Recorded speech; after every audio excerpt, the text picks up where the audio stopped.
10 sebab kenapa aku suka tripod ni. First, dia laju. Korang buka macam tu, dah boleh terus set up. Nak turunkan, nak adjust, lepas dia akan stay kat situ.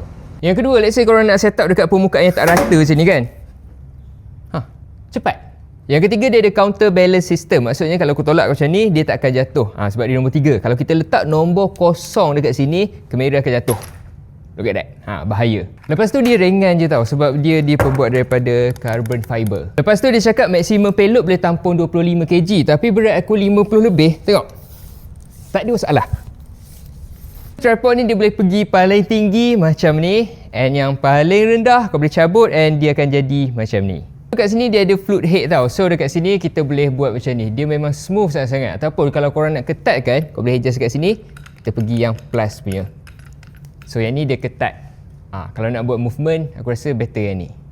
Yang ni aku suka, dia ada sediakan magnetic flat head kat sini. So senang untuk aku nak ketatkan plate untuk kamera aku. Dekat dia punya hook ni, selain daripada hook, tekan dekat sini dia ada dia punya Allen key tau. So let's say aku nak ketatkan dia punya screw. After dah ketatkan, kita boleh simpan balik kat sini. Untuk dia punya plate ni dia ada dua jenis tau. Satu yang standard, satu yang DJI punya. And the last one, dia ada 1/4 inch thread hole dekat sini. So let's say aku nak attach aku punya monitor, kita boleh attach dia dekat tripod ni tanpa attach dekat kita punya kamera.